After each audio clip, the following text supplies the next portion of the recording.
Once again, you're listening to the Hour of the Time. I'm William Cooper. We're going to talk about the same subject we've been discussing for the last couple of nights, folks.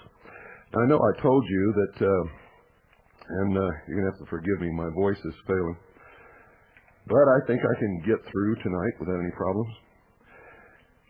I know I told you that I was going to give you the new frequencies and the new satellite, and I was working hard today, and I had that on my list of things to do.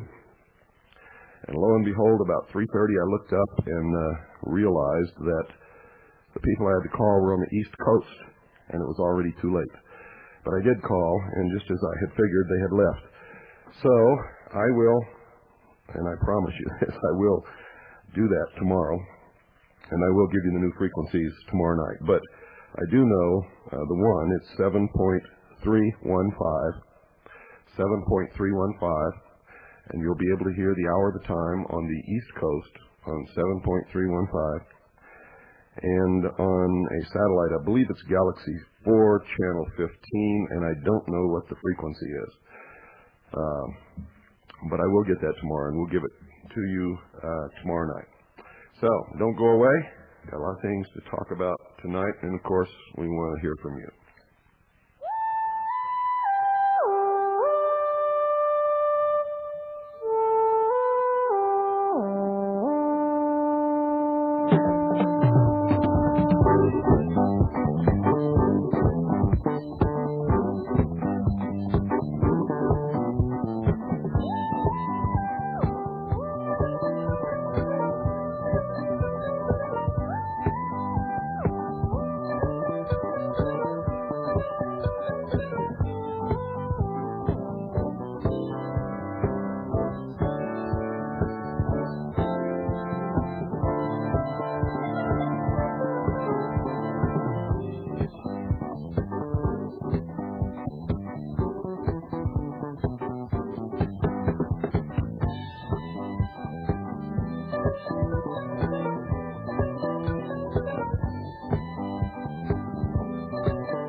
Maybe you saw that movie, Close Encounters of the Third Kind.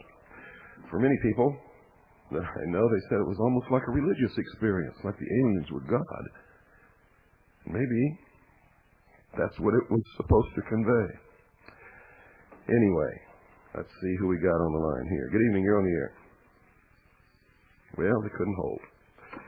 If you can't hold, don't call. You waste your time, you waste my time, you waste the listener's time. I don't know why anybody would feel that it was so important to call and then not be able to hold on for a minute. Anybody out there got an answer to that?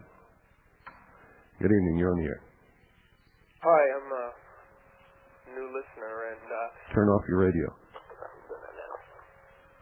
And tonight's topic is UFOs? Yes. Can you tell me what connection UFOs have with the New World Order?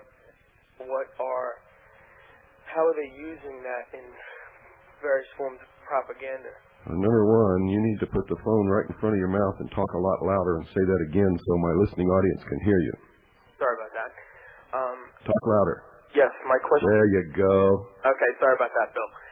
My question is, how are they using the UFO propaganda in mind control? Last night you spoke about how they have the technology today. I'm not too familiar with that topic. Could you... Sure, I'll be happy to. There is a series of studies that have been done over many, many years by many different people that all lead to the conclusion that governments exist to protect people. In other words, if there is no enemy, there can be no government. Government cannot survive without an enemy. They have to justify their intrusion into people's lives by saying, we are giving you protection from this enemy. Traditionally, the enemy has been other nations, other races, other people, other tribes. And in order to bring the world together into one government, number one, they have to do away with all the other governments, and they have to do away with war between nations and tribes and races and all of these things. And number two, they have to justify the existence of the new government, which is the world government. You see, it doesn't matter what we believe right now. It is an ultimate conclusion of mine that there has to be a world government sometime in our future. I mean, that's just a natural progression of things. To think that man could live on this earth all divided up like we are and warring with each other all the time for another 5 or 6 or 8 or 10,000 years is ridiculous. Eventually, we have to come together. How we come together is the question. Are we going to come together as a result of what we want, what we all have hashed out and debated on and agreed on? Or are we going to come together because we've been manipulated into it by somebody who has lied and deceived us and pulled all these shenanigans to get us to accept this and then rule with an iron thumb and take away individual liberties, which I happen to think is the penultimate achievement of man on this earth. Does that help you? Yes, it does. There was an article in today's New York Times about the Hubble telescope and how that they're now reevaluating the age of the universe. Yeah, they're saying about 8 billion years. Yeah, now they're saying 8. It keeps getting lower and lower. Well, you see, at some ultimate point, one of the goals is not only do away with existing nation states, but they have to do away with all the different religions. There are thousands of different religions on this earth, all claiming that they are the only ones that are right, each and every one of them. And each and every one of them has their holy word or their holy writings, which they reference to prove that they're the only ones that know what they're talking about and that understand God and everything else. And a lot of the wars that have been fought in history and a lot of the problems that we've had have been because of clashes between these different theological viewpoints, regardless of whether it's a caveman that worships a stone sitting out in the middle of a field or the ultimate philosophical theology that emanates from places like the Vatican. And to do this, they have to eventually reach a point where they can say religion and science agrees. So the age of the universe and the age of the earth and the time that man was created and all these things at some point in the future have to come together in a way that everybody can accept it so that they can have one world religion. And that one world religion is going to be secular humanism, wherein man becomes God. Do I make any sense? A little bit. I'm not too familiar with secular humanism, but in some of my college classes I've learned about humanistic, holistic approaches to psychology, and is that along the same line, or? Well, I don't know, because I stay away from psychology simply because it's not a science. It's a scam. It's not based upon science. It's not based upon anything, really. Yeah, well, it's like required classes for... I know, and it's one of the manipulations. You see, psychology throughout the years has been narrowing the area wherein you can be normal. So as they do this, they slowly channel everybody down into this funnel, into this small little end, where if you deviate from that little definition of what is normal, they can then lock you up. Yeah, I never trusted psychologists. Good for you. Good for you. Yeah. Hey, listen, it's been really cool talking with you, Bill. Well, thanks for calling us and good questions. Thanks. You're welcome. I love to talk to people who ask good questions and who are willing to be polite. And I'll even allow people to disagree and argue or anything, as long as they're polite and intelligent about it. I love it, in fact.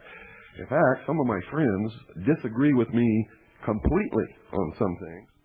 And occasionally we'll sit down and talk for hours, quietly, peacefully, intelligently, and still walk away not having convinced each other of our views. But in the process, we've certainly cemented our friendship. I have gained much more respect for some of these people, and they've gained more respect for me. And we learn an awful lot in the process. Most people think an argument is yelling and screaming at each other. That's not true. And a conversation or a dialogue is a peaceful discussion between two people in which an argument is presenting an opposing point of view without screaming and yelling at each other. Good evening. You're on the air. Yes, Mr. Cooper. Mm-hmm. Yes, I've been listening to your show this week. It's been very interesting. And I've been also looking at some of the previews for the movie, that movie, The Stargate. Mm-hmm. And I found some interesting things. I was in a toy store the other day, and they were like selling the toys for the movie The Stargate, and it was really heavily into Egyptian mythology. Oh yeah. And basically the ruler of this other planet or so was supposedly Amun-Ra and things like that. But the thing about it is that I noticed that in some of the titles for the advertisers and things like that, there were a lot of French names. Do you have any idea if there's any connection between this and the Templars and maybe this little bit of their working towards this propaganda towards the New World Order? I don't know. I haven't seen the movie yet. I haven't seen any of the titles. I haven't seen anything except the short blurbs they've had on the satellite when I've been watching. Mm-hmm. Yeah, I think though, going on with what you had asked the other night about some of those different people, that lady Vicky Cooper, not mistaken, I heard her once on Alan Handelman's show, and she was basically saying that from the reports, some of the information that they had gotten, they were saying things like that the human race was seeded on this planet, and it reminded me an awful lot of some of the different things that they've had on different science fiction shows like Star Trek and stuff like that. Sure, they have to do away with God. They have to do away with Jesus. You see, they have to completely do away with the old system to bring in a new system where they have one world government, one world religion. They have to convince people that what they believed in the past has been totally wrong. Yeah. Where on my end, I don't want to do that to people. I want them to be able to believe whatever they want to believe as long as they're not hurting anybody else. I don't care whether it's right or wrong. Yeah. Yeah. The only time I get angry or have to expose something or get into something is when I know that we're being manipulated because of deceptions and intentional lies. Yeah. If you sit down and create a theology on your own and you want to believe that, that's fine. But if your mother takes you to a church, I don't care what church it is, pick a name out of the air. Buddhist temple, I don't care. If she takes you there and they lie to you and tell you that they're the only ones that are right, and they cause you to get in some kind of a frenzy and you devote your life to this church and put all your money in their coffers and everything, that's wrong. Yeah. Yes, it's been interesting to hear your show. I mean, these things they talk about, a new world order and things like that, and yet you go back and you see their writings and they say supposedly that they're actually the oldest religion and that their religion is the mother of all religions on the earth. That's right, the mother of harlots. Yeah, that's so true. Yeah, it's been nice talking to you, Mr. Cooper. Thank you for calling. What's going on, folks? Is there a full moon out there tonight? I'm getting intelligent callers every time I pick up the phone. This is incredible. Good evening. You're on the air. Mr. Cooper, last night I believe you mentioned the Disney studio which had the landscape of the moon, and you also... It wasn't a landscape. It was a full, complete mock-up of the moon, a huge moon inside this sound studio. Okay. Anyway, that and also the you mentioned the fact that the photographs that we saw of the moon landing were hoax. Whether or not the moon landing was a hoax. Yeah, they may have gone to the moon, but what we were watching on television and what they have shown us as photographs that were supposedly taken on the moon were not taken on the moon. Okay, well that's what I'm getting at. Can you tell me how I may demonstrate that fact to someone else? Well, if you had been here when we had our conference, you would have had approximately 6 hours education into all of those photographs, and it would have been pointed out to you, and technical facts would have been given to you, and you would have been able to see with your own eyes and make a presentation as good or better than I did. Are those conference videotapes or other tapes available of that? No, there were too many things that we did and too many people involved in teaching it. I was going to make the videotapes available, but I just can't because it would put some of my guest speakers and some of the people who were here in danger. Can you give me just any rough idea of the type of evidence that you found, or is it? No, I can't do that over a radio program, over a telephone, without being able to show you the photographs and show you the technical specifications on things like Lunar Orbiter 4 and the optical resolution that it was able to present on a film strip. No, I can't do that. Okay. The evidence then is such that someone skilled in photography would be able to. Anybody who is really good at photography and has studied the moon or the physical or geographical dimensions of the moon and the optics in the spacecraft that supposedly took these photographs would be able to spot it immediately. I mean, like that. Okay, but it's not a matter of just the background, like star patterns or something like that. No, but I'll tell you one right off the bat that you can verify it for yourself. Okay. When the lunar my tongue is tied around my wisdom tooth. When the lunar module, you see I've got a lozenge in my mouth so that my throat doesn't tickle and I don't cough in front of 10 million people. When the lunar module touched down on the moon, and the first man, we all know who that is, got out and creeped down the ladder and put his foot on the moon, there was a photograph taken. And that camera was not on the lunar module. Who took the picture? Oh, okay. I mean, you've seen it a million times, and it never, ever clicked in your mind. Oh. Everybody out there listening has seen that photograph, and it has never registered that that camera was not a part of that module. Okay, now I know what to look for. Thank you very much for clearing that up for me. There's a lot of other things. Supposedly there's no atmosphere on Mars. I mean on the moon. If there's no atmosphere on the moon, there can be no particles in the air, no molecules of air to diffract light. If the light cannot be diffracted, you can see no detail in shadows. In other words, it'll be completely black in shadows and glaringly, brilliantly white in the exposed parts to the sun because there is no atmosphere to filter the sun. It's brighter than anything you've ever seen. If you think the sun is bright when you look at it now, look at it with no atmosphere.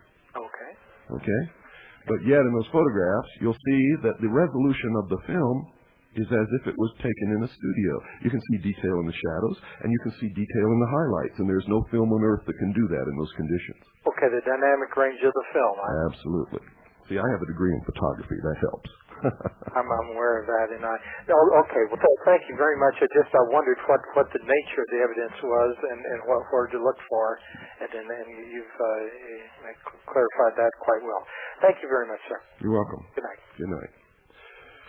God, that's 3 out of 3. Boy, let's don't stop this roll, folks, because I love it. Good evening. You're on the air. Hi, Mr. Cooper. How you doing? Good. John calling from Maine. Don't know if this fits in or not, but how about the experiments that was published in a book on the Philadelphia experiment, time travel? Supposedly Einstein's theory of relativity that we have today is not his actual theory. How does that have anything to do or play in with UFOs? Total manipulation, total bullshit. Okey-doke. Well, let me tell you what the Philadelphia experiment really was. Okay. During World War II, we developed something called degaussing for our ships. Correct, yep. I was in the Navy. I was a quartermaster. That was my primary rate.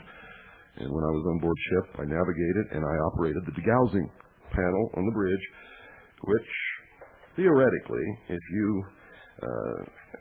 the metal in the ship was the same way it was when you crossed the range and measured the magnetic signature of the ship, when you adjusted your degaussing coils, you would nullify the magnetic signature of the ship, so that if you went through a magnetic minefield, the ship would be invisible, so to speak, to a magnetic mine. Right, okay. And would not be blown up. So in that sense, it was an invisibility technology. It made the ship invisible to magnetic mines. But so that the Germans wouldn't know what we were doing, and also to strike the fear of God into their hearts, the Office of Naval Intelligence, Counterintelligence Division, planted the stories that we had, in fact, and agents went all over the place concocting these stories and planting them and talking about ships disappearing and all that kind of stuff. And some of the articles actually, some of these deceptions actually made it into a couple of newspapers, and it did keep the Germans occupied for a short period of time. All right, because I know they're still using degaussing on ships today. Yes. And I just was curious how that fit in, because that would make sense that would be a good way to manipulate people or whatever, by making them think that you could transfer objects from one location to another. Sure. And it scares people. You can't fight the New World Order. Look at the technology they have. Oh, yes. I'm telling you, you can. Yes. Some little guy in Somalia had the entire military forces of the United States of America running all over the place and couldn't find him. Yeah, all except for the news cameraman. Yeah. And they were using the most sophisticated equipment and technology in the world to find this guy. And they couldn't find him. And he was communicating with his troops all over the city, and they could never figure out how he did it. Yep. You know how he did it? No, I don't, but it's amazing to me that he did. CBS and NBC and everybody had no trouble finding him. It's not amazing to me, and I know how he did it, and I'm not going to tell you over the air because the militia is going to do it when the time comes. I'm glad to hear that. Okay, thank you very much, Mr. You're welcome. Yep, bye now. Bye. In fact, he was so successful that they had to negotiate with him and make him the king, so to speak. They don't really call him the king, but he's in charge there now. And that's the way it should be. You see, we invaded Somalia. We didn't go there to feed anybody. It was an invasion. We weren't asked. And when the patriots in Somalia opposed our invasion, the propaganda machine swung into gear full force and called them terrorists and warlords. They were patriots opposing an invasion of their country. And thank God they won. Good evening. You're on the air. Good evening, Bill. Just one point here. Are you aware that UFOs have been reported for centuries? There are many reports from the 1800s that give exactly the same descriptions that we see today. Now, how do you explain that? Well, I don't know that what you're saying is true. Well, all I can say is I've read articles on books from the 1800s that give those descriptions of UFOs. Give me a name of a book and the author from the 1800s so that I can find it and read it, and I'll read it on the air for everybody. Well, there are some in the library. I don't have them at my fingertips here right now. Well, you said you read them. You must remember the name. No, I can't. I don't remember it right, but I can look it up and send it to you. Okay, do that. I would appreciate it. And how would that explain? What kind of technology would have built those things in the 1800s? Well, wait a minute. Like I said, we don't know that there were any in the 1800s. You haven't shown me the book that you read, and I can't find any. And believe me, I've been researching this for years. I can't find any. Now, you show me one. You send me the name and the author and where I can find the book. I'll get it through the interlibrary loan system. I'll read it, and if what you say is true, I'll read it over the air. Okay, I'll do that. Thank you. Folks, that's the kind of stuff that permeates this UFO thing. Somebody says something, and everybody takes it as fact. I don't. You tell me something, you got to prove it. If you can't prove it, I'm sorry. Nothing personal. I've just learned my lesson a long time ago. You see, I used to be a sheeple, too. In fact, I was one of the dumbest, stupidest sheeple that ever lived. If you want to know the truth. But somehow, thank God, I grew up. And I'm not going to fall back into that trap. You can if you want. But I'm not. Good evening. You're on the air. Hello. Hello. Bill. Yes? I didn't expect to get through here. Then why did you call? Well, I heard this guy talking about the space program and all the Walt Disney stuff, and a good video for him would be to see the For All Mankind that was put out by the astronauts. And I believe the astronauts were trying to tell people a lot of stuff where they couldn't come out directly and tell them what was going on, but they have a lot of hints in there about things that were faked, and they have them playing the 2001 Space Odyssey during their flight, and there's one spot in there you can actually see springs like they're wearing a little jumping outfit with the dirt covered over it, and one of the astronauts makes the comment that at least these suits bend in the waist. Yeah. Also, there's one memorable time on the moon when they had the cameras rolling, the whole world was watching, and they planted this flag, and they forgot to put some wire in the flag, and there was a breeze blowing in this hangar where they were filming all of this stuff, and the flag started rippling in the breeze, and there's no atmosphere on the moon. I just was rolling on the floor. I was laughing so hard. It was unbelievable. And you can still see that, by the way. The video is around, and you can get it. I think I have a copy of that somewhere, too. And so you've seen it, too, huh? Yeah. Yeah. In the National Geographic, there's a lot of pictures. There's one that shows the astronauts standing next to the lunar module, and there's shadows coming from two different directions. Yeah, that's because they've got fill lights so that you can see the detail in the shadows, and they can't have the main lights too bright or you'll lose detail in the highlights. The film does not have that kind of latitude, especially back then. They got much better films now, but even films today can't take pictures in that kind of latitude. Yeah, and even you were talking about the Disney studio there too, and they had a show about the astronauts a little while ago, and Buzz Aldrin's wife was talking and said when he first came back that it reminded her of a Disney movie. Well, it was. Okay, thanks for calling. You had some good stuff there. Okay, for new listeners, I forgot to do this. For new listeners, the phone number is 602-337-2524.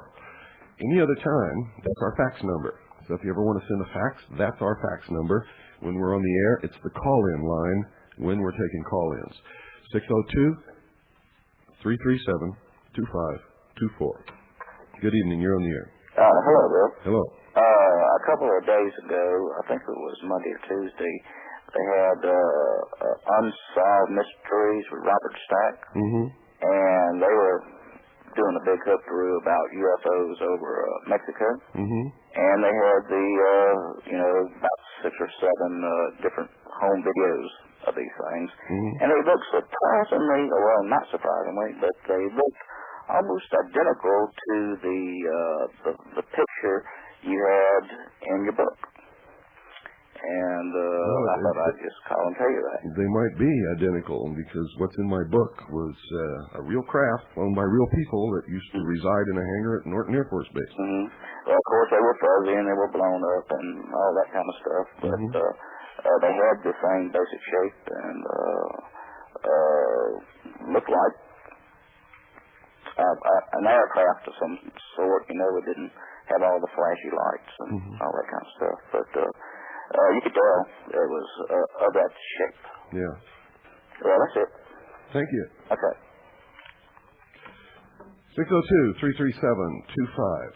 602-337-2524 is the number. And remember, if you call and we're right in the middle of a break, which we're going to be in a minute, don't hang up. And if you're going to hang up, don't call. Good evening. You're on the air. Hi, Bill Cooper. Bud from Texas. Hi, Bud. I'm an ex-Navy man myself. Good for you. And I had an experience. I was a photographer. And I was first-class photographer in the mid-50s stationed at Naval Air Special Weapons in New Mexico. Mm-hmm. And we did a lot of T-80 work. Of course, you know what that was. Yeah. We'd go to El Centro and China Lake, places like that, do some tests and stuff like that. Yeah, China Lake is an interesting China Lake, right. I found that. Anyway, we took off in an AD-5 one morning, I guess about the middle of the morning, and there was, I think, 5 of us in the detachment. And if you're familiar with Albuquerque, the east-west runway at the Curtin Air Force Base there paralleled Highway 66. we took off to the west and hadn't got airborne too long. We wasn't probably up, maybe 1,000 feet, I don't know. And the seats in this, I'm a little nervous, excuse me, in this 85, it's the passenger version of the old Sky Reader. Well, there's a seat facing aft and a seat facing forward. I'm sitting there facing Jim, this third class, and he's looking down the ground. He said, "Bert, what's that down there?" And I looked, and I said, "Well, I was an ex-bike racer, and we used to have scrambles out there in the desert in New Mexico. And this was just north of Interstate, not Interstate at that time, it was Highway 66. And there's an object on the ground looked like the top of a reservoir. And I said, "Well, it looks like the top of a reservoir." But I said, "There's no reservoirs out there." He said, "No, the thing's been moving." And that's what he means. Well, when I first saw it, it was sitting still. It started moving in a straight line for like 100 yards around, the typical disc that they saw back in the 50s. Moved in a straight line parallel in the direction that we were going. This is the middle of the morning, both cold, sober, good visibility. And it went probably up in a straight line like 100 yards. And then it turned to the north towards Santa Fe. And this thing accelerated out of sight in a matter of just a few seconds.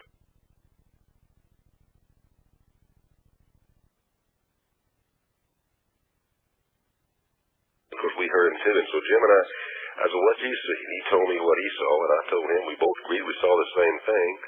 And so it was a typical, the typical saucer story.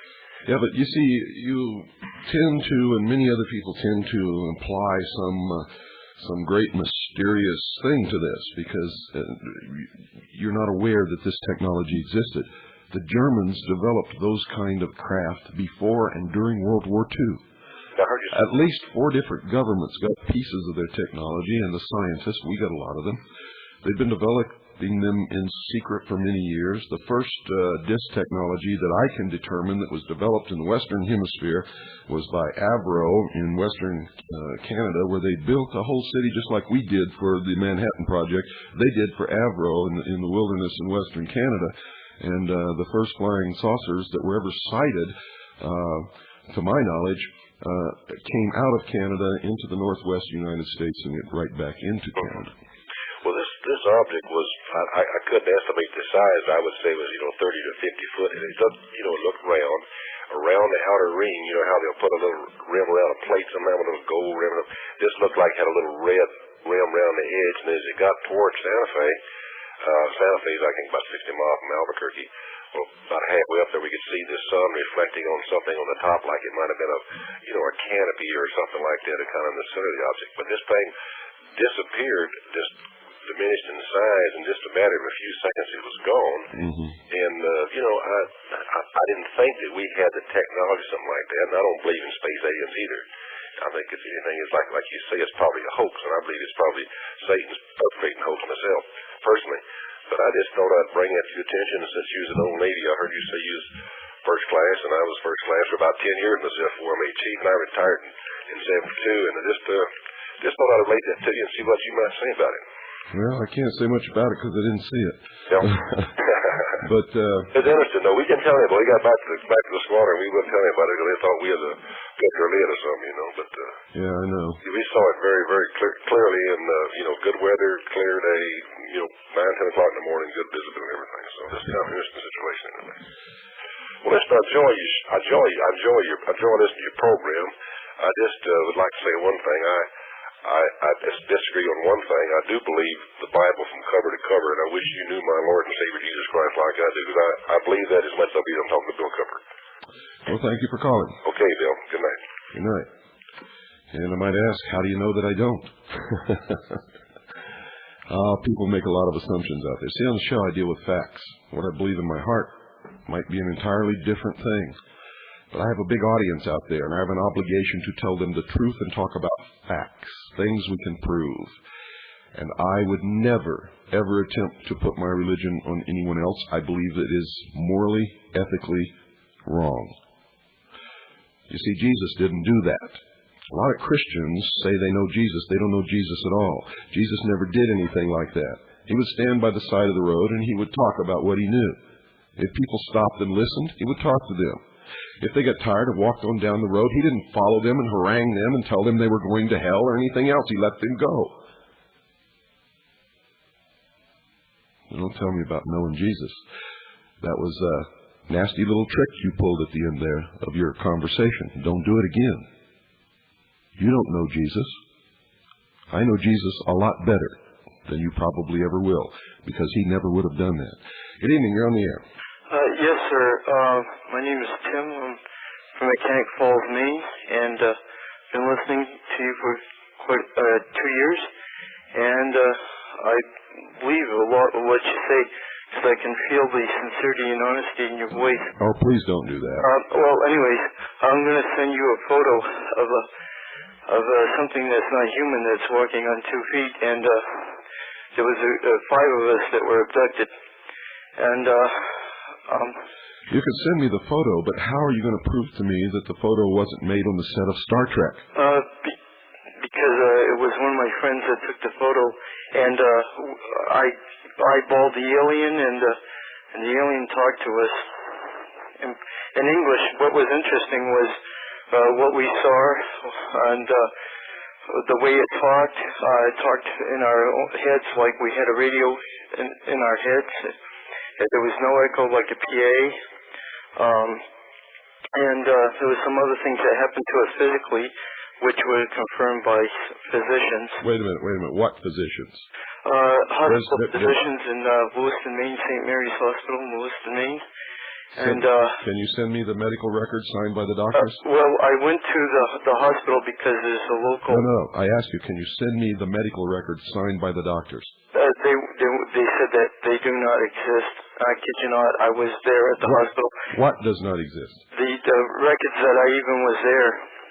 Oh, good night. Another one of those loony... Doctors are not part of the government, folks. They're not part of the intelligence community. Doctors do not make records disappear because you saw an alien. The truth is, you belong in a mental institution. Good evening. You're on the air. Hello, Bill. Hello. It's a pleasure to talk to you. Even though this might be one of those things where we pleasantly agree to disagree, but I'm an amateur astronomer. And people, the pictures on the moon. People thought at first, before they took any pictures up there, they'd have a real problem because of the lack of atmosphere, lack of suspended particles. But what they found was the reflected light filled in the shadows. Oh, baloney. Don't tell me that. I have a degree in photography. I know what film could do then, and even if it did fill in the shadows somewhat, it could never make up for the discrepancy between the difference in the shadows and the difference of that glaring light straight from the sun without going through any atmosphere. Well, I think they call it the albedo or whatever. The reflectivity of the moon is about the same as an asphalt parking lot. It only reflects so much light that appears to us because of the sun is so bright. And I know what you're talking about, and I know that was something that was a great discussion before. And not a discussion, it's fact. Well, and the camera you were talking about, where was the camera mounted that took the pictures of the first guy on the moon? Yeah, it's not on the ship. It's off on the moon's surface. If you look at... I've looked at all of them. I've looked at them under microscopes. I've blown them up to the pixels. When they start taking the TV, when the picture starts... You're talking about the video. I'm talking about the still photograph taken with a camera on film. Oh, you're not talking about the video when he's coming down the hatchway from the camera on the exterior of the ship. No, but even that. That camera was there and it was folded in. And what you see when they first start rolling and transmitting is the camera is unfolding itself from the side of the ship. It was folded into the side of the left. Well, I think you're stretching things quite a bit. And if you go to the Smithsonian and see the camera. I've already been there. I've already seen the camera. I've measured the angles. I've done all of those things.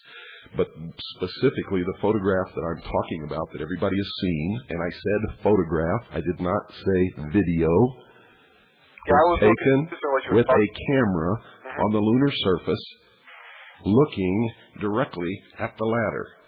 It was not a part of the craft. The craft wasn't even big enough. No, that was a held. There was probably one of the hospital blocks. It's a straight down shot, right? No, it wasn't a down shot. It was a shot at the man coming down the ladder. The camera was on the moon's surface. Well, I'd have to see that one. There's a whole bunch of things. There's one where one of the astronauts supposedly has this aura around him. Have you seen that? I think I know what you're talking about. Isn't that a light bloom off of his white uniform? No. You know what it is? Huh? You know what it is? What? That's where they tried to airbrush out the background and didn't quite get it all done before somebody snatched the photograph and put it in the files. You know, I have as much fun with these kind of things as the next guy, but there are too many astronomy. Hey, have you ever seen somebody walking around glowing? Have I ever seen it? Yeah. No. You ever seen an aura? No, I haven't. I've never seen an aura. Have you examined that photograph under microscopy? I guess I've seen what they call Krillian photography, and I don't know how accurate that is, but... Well, this wasn't taken by Krillian photography. It was supposedly taken by Hasselblad with Kodachrome film. Yeah, I just know that there's so... See, they left reflectors. I can also show you a hospital on the moon that's about 18 miles high, about 46 miles wide, and about 46 miles deep. Okay, now... I could show you a series of barracks on the moon that had to belong to Cyclops. I have a telescope that would be able to capture that. And is it on our side of the moon, or is it on the far side? What I'm trying to tell you is it's in the photographs, but there ain't nothing on the moon.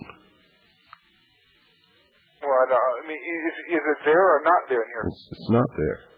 So it's just something, a photograph somebody doctored. That's exactly right. You ever see the picture of the beam? All of those photographs, well, let me take that back. Not all of the photographs, but a lot of the photographs that come from NASA have been doctored to make people believe that there are alien artifacts on the moon, including obelisks. Oh, well, certainly the amateur astronomy people don't believe that. They don't believe there's. I mean, I haven't met any. That's not the point. You're arguing the wrong point. Why is NASA giving the public fake photographs, you dummy? I don't know that. Frankly, since I haven't seen any of them. Then why don't you go look at them before you make this big mistake you're making right here? Well, if you'd have come to this convention, I would have shown them to you. We spent about 6 hours looking at them. From NASA, official NASA photographs. They didn't come out of my closet. I have, like I say, I haven't seen them. What books? Then why are you defending this position? Well, I'm not so much defending it as an amateur astronomer. Astronomer has nothing to do with photography. Well, now tell me something about what you've learned by being an amateur astronomer. What have I learned? Yes, about what's out there. Anything? Sure, great. What?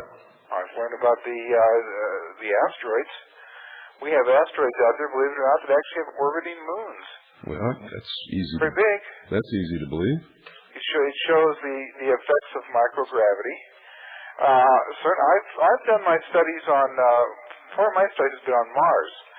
I've used some of the Viking. I'm working on the water concentrations on Mars and what appears to be erosion.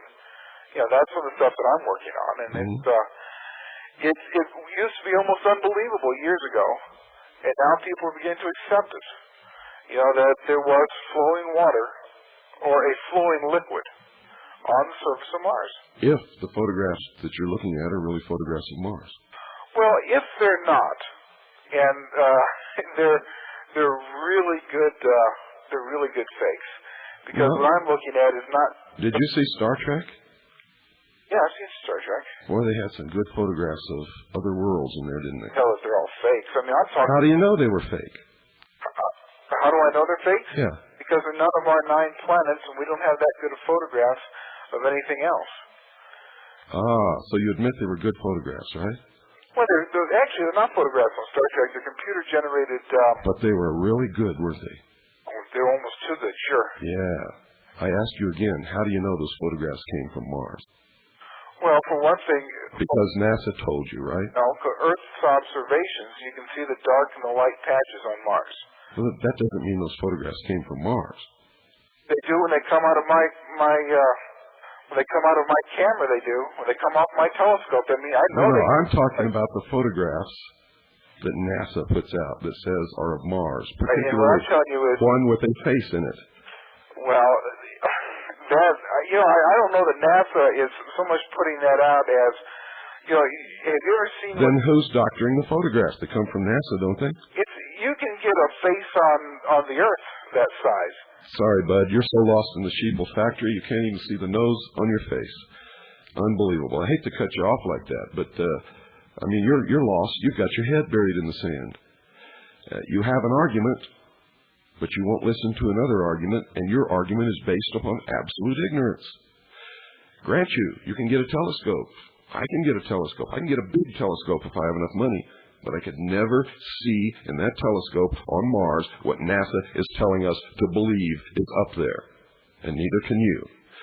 Good evening. You're on the air. Excuse me. Good evening, Bill. Good evening. I've been hearing your conversations about space in general. I'm a little nervous. I'm nervous. The worst that can happen is if you just don't demonstrate a certain level of intelligence, I'll just hang up, and that doesn't hurt. Yes, I've been noticing that all night. I've recently read a book called Moongates, Pressed Findings of the Moon, published in 1982. I believe the man's name was William Bryan. Yeah, and he had a lot of evidence and facts way beyond photographs that prove that they didn't go to the moon. Excellent book. I saw the first printing. I don't know if that's as far as it went or what, but I recommend it. And I was just wondering what your feelings were on that book, and I guess you already told me. So. Oh yeah, he had some fantastic facts. About the neutral point. Yeah, he had some hard physics facts, such as the payload, the weight of the rocket, the amount of fuel that it carried. Was impossible to even get it out of Earth orbit. And he proved it right there. I took it down to a scientist, just the figures. I didn't tell him what it was. I said, suppose that I was able to build a rocket that weighed this much and carried this much payload and was of this dimensions. How much fuel would I have to get it out of Earth orbit? And he sat down, and this is I'm not going to say his name because he doesn't want to be bugged by the whole world, but you would all know who he is. He sat down without knowing that I had given him the dimensions of the Apollo 11 rocket. He sat down and figured it out and gave me a figure for fuel that was way more than the rocket could even carry. In fact, he told me, he says, you couldn't get this rocket out of Earth's orbit. Really? Well, like what was all the fuel for that lunar module? That's intriguing just in its own right. If there is really an atmosphere and the 64% gravity of Earth as opposed to the 1/6 gravity that we've been led to believe, right? It's astounding. I can't say much more. Thank you. You're welcome. Also, if you watch those astronauts hopping around, they weren't hopping around in a 1/6 gravity environment. Nothing there demonstrated a 1/6 gravity environment. It was incredible. It's incredible that people buy everything just because they're told. They don't ever check anything. Most of these things that we're talking about tonight are easy for people to check. Good evening. You're on the air. Yes, Mr. Cooper, calling from Columbia, South Carolina. Hi. Yes, 3 questions. Is there a joint base on the moon between the U.S. and Russia? I have no idea. Okay. I tend to think that somebody's up there that's human, and it's probably us and the Russians. I know that we've had a hidden space program ever since before World War II, in fact. James Forrestal, before he was murdered, actually talked about United States satellites in orbit in the 40s. Was that the one they threw out the window? He discussed this publicly. This is on the public record. They wanted everybody to think he was crazy. Pardon? They wanted everybody to think he was crazy, I think. Well, I think it was a lot more than that. I think he discovered a lot of things, and they had to shut him up because he was going to eventually talk about it. Yeah. And he knew they were going to kill him, and that was making him paranoid anyway. Okay. How about these spacecraft that this country and some other countries have made, these UFOs? Well, that's what I'm trying to tell you. We've had this secret space program since the 40s, and they've developed it to the point where these craft can do amazing things. I've watched them out at the test site, owned and operated by the United States of America. I've watched them take off and go up into space at such an unbelievable velocity that I don't even know if I could get an instrument to measure it. Did anybody ever estimate how fast these things can go? I don't know how to do it. I don't know how to estimate it. It's faster. It like leaves the ground and is out of sight like almost instantly. What? Yeah. And they don't have any problem with G's and stuff like that? I don't know. I don't even know if there's anybody on board. Okay. All I know is that they exist and they belong to us, the ones I've seen. Finance these things. They get the money from us. They get the money from drugs. Ask Ollie North. Okay. Yeah, that's the one that's trying to run for senator now. Yeah, okay. That's how they finance a lot of these black projects, and the bringing into fruition of the New World Order is by drug money. Are these vehicles able to go to other planets? I have no idea. I suspect if they can leave the atmosphere, they can go to other planets. Okay. You think there ever be a day that we ever find out what is really going on with these vehicles? Let me tell you what I really believe. I don't think any government is ever going to tell any people that are ruled by that government the truth ever. About anything. Yeah, isn't that something? I'll tell you. And all this knowledge is kept amongst a small group of people. That's right. I just wanted to say one question. I was trying to figure what purpose does Colin Powell serve? Being a black man, and this New World Order thing, it has to, I guess it's supposed to be, from what I've been hearing, it's supposed to be very detrimental to black people. And if the right side wins, blacks and Hispanics will disappear from the earth. If the other side wins, there will eventually be one race. Okay. So there's more than one species participating in this. There's 4 major powers participating in this. Okay. British Freemasonry, French Freemasonry, which is the heart and soul of communism. Okay. The Vatican, and International Zionism. Okay, the Jews. No, I didn't say Jews. Okay. There are more Christian Zionists than there are Jewish Zionists, and a lot of Jews don't believe in Zionism. Okay, what actually is there? Never can be anything pinned upon a whole people or a whole church or a whole anything, because not everybody ever goes along with everything. What actually is Zionism? I don't know. Zionism is a way to manipulate people into accepting eventually a world government ruled by God's chosen people.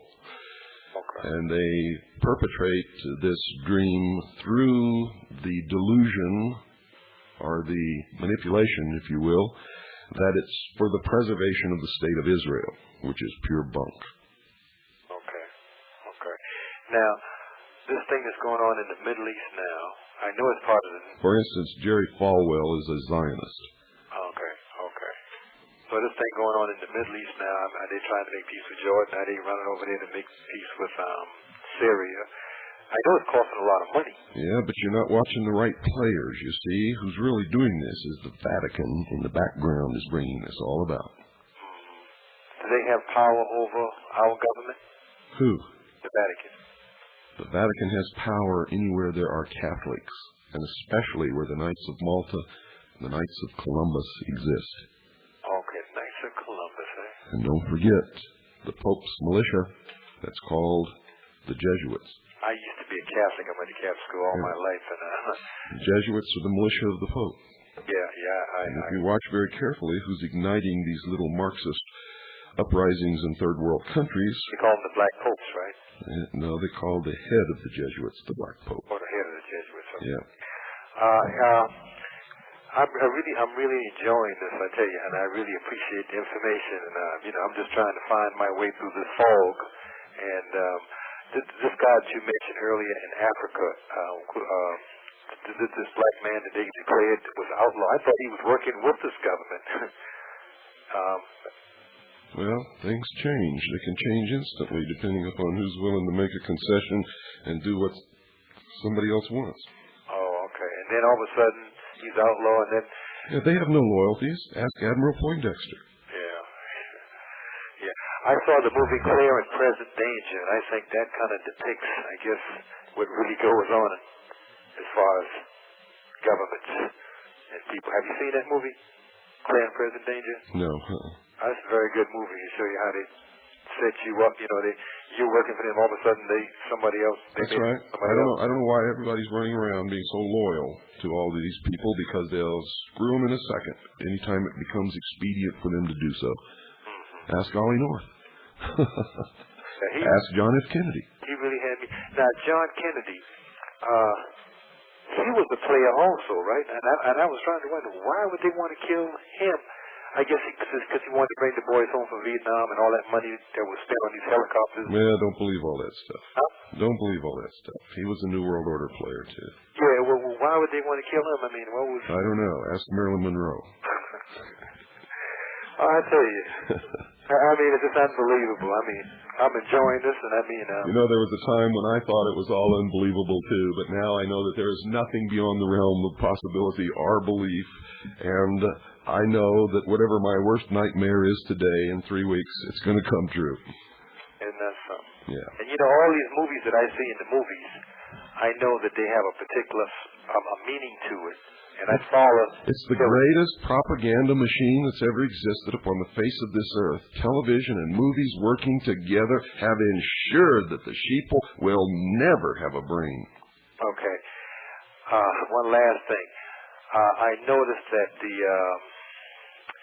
these black people are killing one another, and it's just unbelievable. It seems like somebody's talked them in to do it, and they're sheeple like everybody else, and they've fallen right into the trap. But you know the thing that I've been noticing, and I might be crazy, but I noticed these darn big radio towers going up around different places.